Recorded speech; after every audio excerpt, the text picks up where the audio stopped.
Hi everyone, I'd like to welcome you to the Austrian Circle. This is the program where we talk about the economics of freedom here on WHUS Stores 91.7 FM.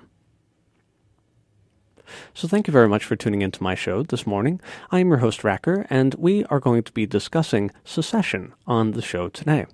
Very recently, Scotland voted to potentially secede from the United Kingdom over in Europe, and this has been encouraging a lot of people in Europe to vote against their particular political standing in the territory that they live in. The Catalans in Spain are also wishing to vote for secession, to secede and start their own nation. The Venetians in Venice, in Italy, also want to secede from Italy and start their own nation in their particular territory. And really, when we think about this, it's really not much different from any other union that people get into and then decide that they want to dissolve. So if you're in a contract with an insurance company, then you would want to dissolve that relationship at some point if you are no longer satisfied with their services, if the prices are too high, or, for whatever other reason, you would want to secede. You would want to get away from that relationship and start a relationship with maybe a different insurance company. And in this way, secession is not very much different from the dissolution of a marital relationship through a divorce. When people get married, sometimes they can't foresee how the other party is going to act in the future, and for all sorts of different reasons, people decide that they no longer want to continue with that arrangement, and they want to cancel and nullify that contract and move on to other portions of their life. And again, this is very similar to what people who want to secede are saying. They're saying this particular political arrangement no longer suits us, and we would like to arrange for different situations here in this area, and we no longer want to be under your political rule. And this is exactly what happened in the early American Revolution. The Americans seceded from Britain. That's what the Declaration of Independence was saying.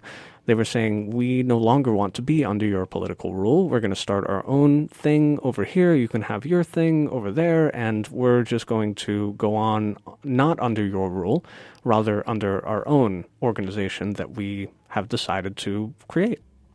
And so secession is not a scary thing. It's not something that's something that should be feared. It's actually how we created this country, this grand and wonderful and freedom-oriented place. We seceded from a political entity that we no longer felt was serving us. And so with this in mind, looking at the Scotland secession, we see a very stark contrast between what happens now and what happened back in the day. So, 1776, we signed the Declaration of Independence, and Britain sent an army over to squash the rebellion. So King George at the time did not like that people were going to secede from his rule. He wanted his taxes. He wanted to be able to control the colonies. He wanted all the money from the economic trades that were happening at the time. And so he sent an army to stop the secession movement. If we fast forward to the 1860s, we see the same exact thing. Lincoln wanted his taxes from these southern states, and he was not going to let them become their own nation because that would allow them to perform trades with Britain without getting the tariff money that he so desired. And so he sent an army to attack and kill and maim the people who wanted to secede, who wanted to leave his political rule. But now, if we fast forward to today, we see such a stark contrast between these two major examples of secession movements. We see in the Scotland referendum that people can actually sit down and decide and vote upon whether or not they want to secede from a political union without all the armies and killing and guns and murder rampages that go on in most secession movements throughout history. So this is great progress. This is fantastic that we can sit down as a civilized society and decide whether or not we want to be part of a union. This is what happened in marriage. Remember when marriage was this organization that you could not leave, and all the abuses and exploitation that came out of that, where the husband would get whatever he wanted, the wife just had to be submissive to whatever his needs were, and he would become very aggressive again in the same way that states tend to brutalize civilizations that decide that they want to secede from that particular state. The husband would be a brutalizer of the woman in these early kind of marital relationships, even so, recently as the early 1900s. So again, what great progress we are making towards civilization where we can consider dissolving unions without using force and attacking anybody who wishes to leave that union. If somebody doesn't want to be friends with me anymore, I don't say, well, I'm just going to send some armies over your way and just make sure that you continue to be my friend. No, I just say, well, if you don't want to be my friend anymore, I wish you the best of luck with your life, and I wish you well, but I'm going to not, use aggression to make you stay in this union with me. And so the first article I'd like to read for you today is by Ron Paul. He's talking a little bit about secession and its historical context, and in regards to the Scottish referendum. So Ron Paul has this article, Scottish Referendum Gives Reason to be Hopeful. Even though it ultimately failed at the ballot box, the recent campaign for Scottish independence should cheer supporters of the numerous secession movements springing up around the globe. In the weeks leading up to the referendum, it appeared that the people of Scotland were poised to vote to secede from the United Kingdom. Defeating the referendum required British political elites to co-opt secession forces by promising greater self-rule for Scotland, as well as launching a massive campaign to convince the Scots that secession would plunge them into economic depression. The people of Scotland were even warned that secession would damage the international market for one of Scotland's main exports, whiskey. Considering the lengths to which opponents went to discredit secession, it is amazing that almost 45% of the Scottish people still voted in favor of it. The Scottish referendum result has done little to discourage other secessionist movements spreading across Europe in countries ranging from Norway to Italy. Just days after the Scottish referendum, the people of Catalonia voted to hold their own referendum measuring popular support for secession from Spain. Support for secession is also growing in America. According to a recent poll, 1 in 4 Americans would support their state seceding from the federal government.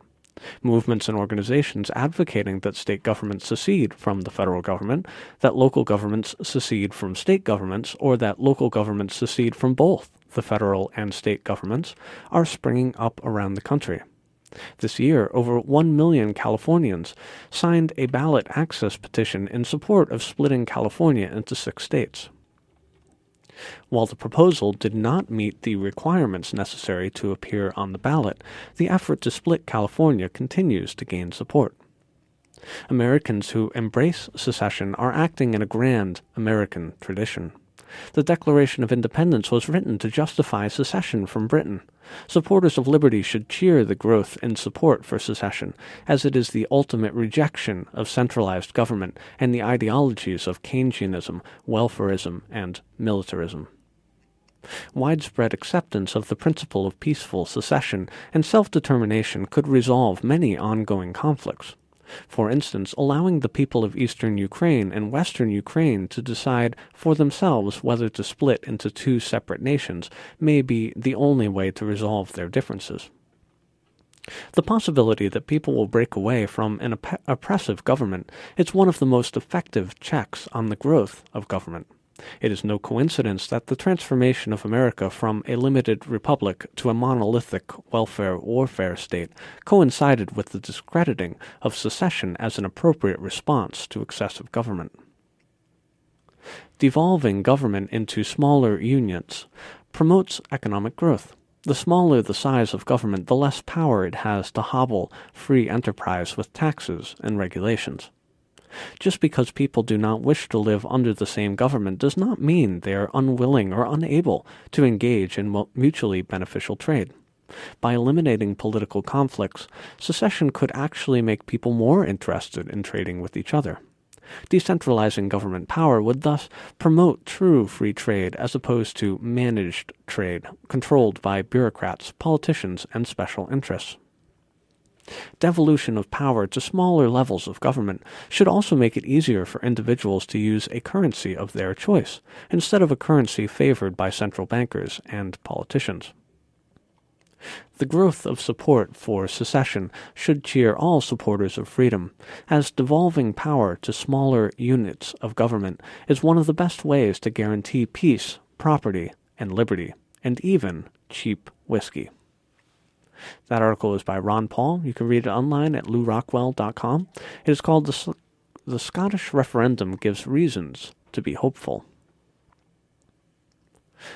The next article I would like to read is just a little bit about the Catalonian movement for secession over in Spain.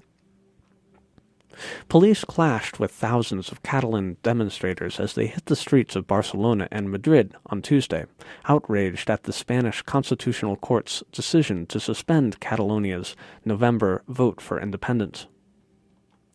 The independence referendum, planned by Catalonia's president for this November, was unanimously suspended by 12 judges of the Spanish Constitutional Court on Monday.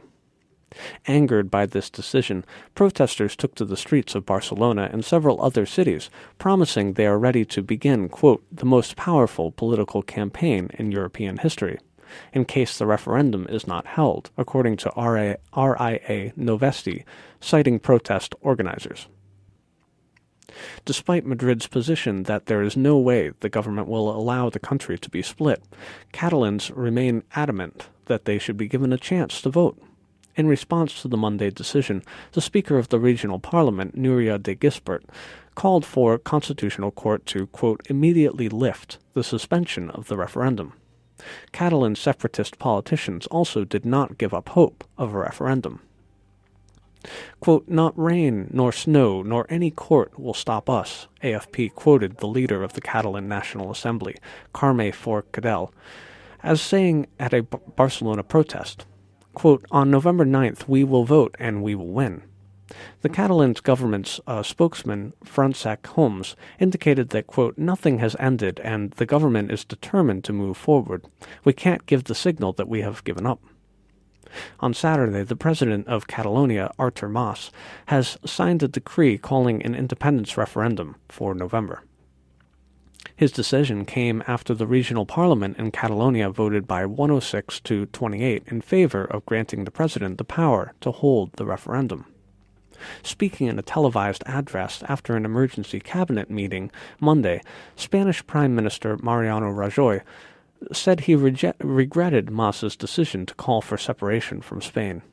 Quote, nobody and nothing will be allowed to break up Spain, the Prime Minister said. To resolve the issue, the conservative Spanish central government filed 2 appeals, one against the law by the Catalonian parliament allowing for the region's vote for independence, and the second one against the decree signed by the Catalonian president calling for independence. Now that the suspension of independence referendum has been approved, the court has 5 months in which to examine the matter. Catalonia is considered one of Spain's richest industrialized regions. With the population of 7.5 million people, about 16% of Spaniards, the region has its own language, culture, and is proud of its independent-minded citizens. Back in 2006, the region formally gained nation status. However, the claim was subsequently overruled by the Constitutional Court. And if you notice there, the Catalonians are quite rich, and that's a reason enough for the central state to want to maintain a hold on the taxation rights in that particular area.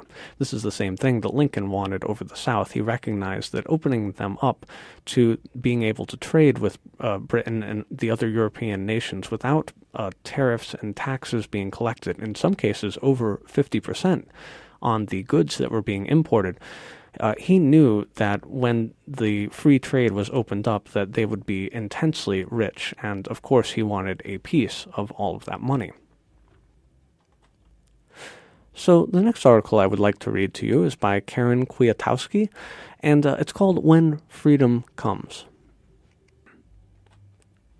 Americans today owe modern Scots, indeed all Scots, an impossibly massive debt. What is it about windy mountains, rough seas, long summer nights, and green fields? What is it about liberty and self-ownership and, dare I say, rugged men in skirts that makes one's heart skip a beat? I doubt it is in the air or the water or the blood. A love of freedom, like love of family, is Humanity 101. That great sage, Lady Gaga, would say, "We are born that way," and she would be right. The question is what we do about it, and what the young at heart Scots have done is magnificent. The Scottish vote count this past week is itself just a data point, and the more we look at what has been accomplished, the more we can celebrate where we are going in the liberty movement and actually getting there in our lifetimes. The fearful 50% accounting for vote fraud and the inevitable few who still believe everything they hear from official-looking men in suits on the set have spoken in Scotland.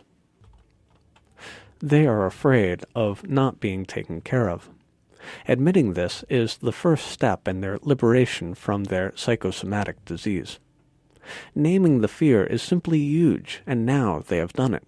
This vote has started a new angle on the conversation between generations that has been going on in every Scottish household for a long time, in some cases for well over 300 years. The dependency-minded rallied in their fear and confessed a superficial loyalty to a distant and corrupt serfholder. Superficial because all these fearful and aged Scots would ever do and can ever do for London is show up and vote. This is why the British High Command keeps insisting that the issue is now settled for all time. In their view, it better be finished, because the central state isn't yet ready to invade or to release the 4.6 million Scots to their own devices and monetary policy. Good to know, of course. I can imagine that the great-grandmothers who voted to stay in a corrupt government that fails to represent them for cash have one thing on their mind now: making peace with their children, grandchildren, and great-grandchildren. This will entail family get-togethers in homes and pubs, phone calls, email and social media sharing, and open arms initiated very much by the winning side, the fearful ancients, and the just plain fearful. For them there is time now and willingness to listen because it is now safe to listen. The impending threat of liberty has passed, if only for a moment. What will happen in Scotland? In fact, what is already happening post-vote may be Robert Higgs's ratcheting effect inverted. Higgs demonstrates without a doubt how the state uses and often designs and engineers security and societal crises to justify state growth, and once grown never shrinks, but rather holds those gains like a ratchet, grips and locks in place. But ideas have their own kind of creative impact, don't they? And they come with their own protection and survivability. As we have all heard, ideas are bulletproof. Secession, liberty, smaller governments, independence from distant capitals with their warmongering and raw wastage. Scots can never go back to where they were in this conversation. No one can, and, of course, who would want to? As the elderly and the frightened 20-somethings breathe a bit post-vote, their ongoing need for security actually drives them to listen to their children and their older siblings, and thus the arguments for an ostensible independence from a distant government to be traded for a more local one that already convinced nearly 50% of the living in Scotland will get repeated hearings across bars and kitchen tables. I suspect both sides will be genuinely interested in what their family members and neighbors have to say. I'd say more than a few conversions to independence will occur. We know that all eyes will be opened and sensitivities sharpened to every false move by the statists in Scotland and to every new betrayal by London. The frightened generations in Scotland and everywhere else are approaching a long and I believe very rewarding, teachable moment. At least 45% of Scotland will be taking advantage of this moment for months and years to come. Making the whole world safe for decentralization, peace, and prosperity is a big job. It starts at home, and God bless the liberty-loving Scots once again for their heart, their courage, and their example. That article is by Karen Kwiatkowski, and it's posted on LouRockwell.com. So the last article I'd like to read to you in the short amount of time we have left is by Ryan McMacken, and it is posted on Mises.org, Mises.org. And this is the 5 lessons learned from the Scottish referendum. Lesson 1. The global elites greatly fear secession and decentralization. Global elite institutions and individuals, including Goldman Sachs, Alan Greenspan, David Cameron, and several major banks, pulled out all the stops to sow fear about independence as much as possible. Global bankers vowed to punish Scotland, declaring they would move out of Scotland if independence were declared. The elite onslaught against secession employed at least 2 strategies. The first involved threats and for-your-own-good lectures. Things will, quote, not work out well for Scotland in case of secession, intoned Robert Zoellick of the World Bank. John McCain implied that Scottish independence would be good for the terrorists. The second strategy involved pleading and begging, which of course betrayed how truly fearful the West's ruling class is of secession. In addition to Cameron's histrionics and, based on nostalgia and maudlin, appeals to not break this family apart, Cameron attempted, apparently successfully, to bribe the Scottish voters with numerous promises of more money, more autonomy, and more power within the UK. The threats that focused on the future of the Scottish monetary system are particularly telling. The very last thing that governments in London, Brussels, or Washington, D.C. want to see is an established Western country secede from a monetary system and join another in an orderly fashion. Political secession is bad enough and is a thorn in the side of the EU, which clearly hopes to establish itself someday as a perpetual union with no escape option. A successful withdrawal from a major global currency, even to join the EMU later, would imply that countries have monetary options other than being absorbed wholesale and permanently by the EMU. Lesson 2. Secession movements will demand a vote.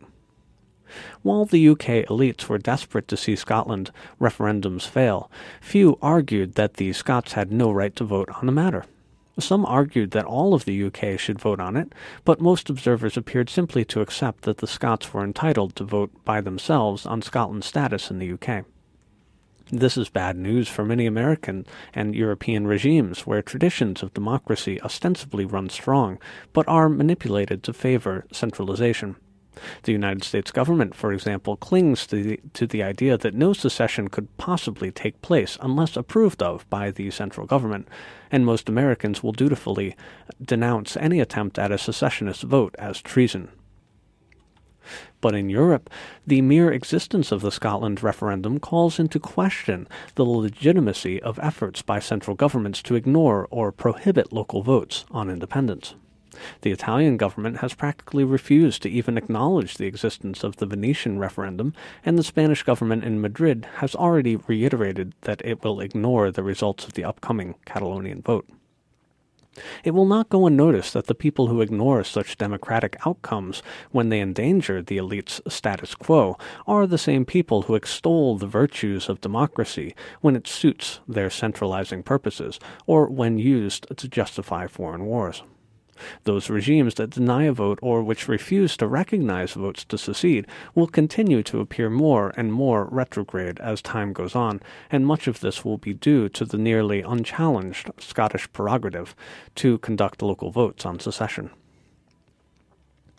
Some regimes may attempt to get around this by requiring nationwide votes on secession.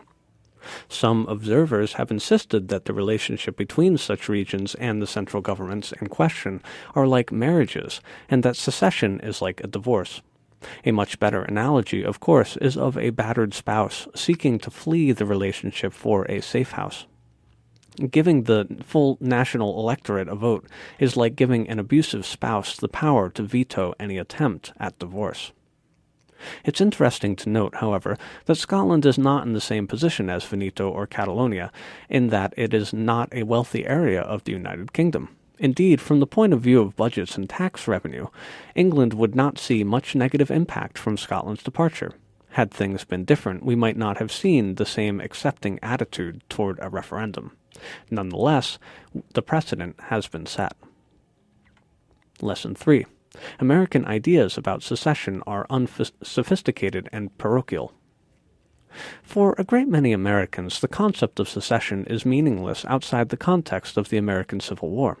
Since it is conveniently never mentioned that the American Revolution was the result of American secession from the British Empire, Americans know virtually nothing of any other secession movement in history in any other context except the Confederacy and slavery. Some Americans of a certain age associate secession with the Yugoslav wars of the 1990s, wrongly thinking that war to be caused by secession and not by decades of centralizing communist rule. So most Americans, when faced with the question of secession, have only two responses. One, if you want secession, you must want balkanization. By this, it is meant that secession equals ethnic cleansing or bloody civil war. Two, if you want secession, you must be racist, because, of course, secession could serve no possible purpose other than the spread of slavery. The Scottish question has made it clear that, in the rest of the world, most educated human beings understand that secession has been used in a wide variety of historical and political contexts. Obviously, slavery has nothing at all to do with the secession movements in Quebec, Scotland, Veneto, or Catalonia. Moreover, Americans in the typical fashion of authoritarians, who justify any unjust state of affairs by dogmatically repeating the phrase, "it's the law," act as if the matter of regional autonomy and independence was settled once and for all in 1865 by the Civil War. Presumably, for these people, the matter has been settled until the end of time, because some other people, all of whom who are now long dead, fought a war about it. It requires truly awe-inspiring levels of Philistinism to think that something political is forever settled because of something someone else did a century and a half ago. Among more rational and reasonable groups of humans, however, it is recognized that political conditions and allegiances change constantly. At the same time, the pro-secessionists in America who dogmatically invoke the United States Constitution of 1787 as proof of secession's legality will continue to fail to win converts. The Constitution, as envisioned by those who wrote it, has been dead and buried for at least a century. The old interpretation is far too limiting in any case and only applies to full U.S. states and not to portions of states. Lesson 4. Secession is a good way to bargain. As we learned from the Scotland experience, centralizers fear secession to the point where they're willing to throw a lot of bones to the secessionists. Of course, in the case of Scotland, which is a net tax receiver region, these promises involved a lot of government welfare. In the case of Veneto, for example, things would be different. In any case, threatening secession is a useful tactic in obtaining additional autonomy. Ultimately, what really matters to the regime is the ability to inflate the money supply and control the financial system. Politicians from the central government will be willing to part with many powers, but the power to inflate and control the banks will never be given up lightly. Lesson 5. Centralization is unnecessary for economic success. And if you'd like to read the answer to that lesson and why economic success does not hinge on whether or not you have a large central state, you can read the article. It's by Ryan McMacken. It's called 5 Lessons Learned from the Scottish Referendum line at Mises.org. So thank you so much for listening to my show. This has been the Austrian Circle. I'll be back next week with another episode, and I hope that you have a great week yourself. Take care.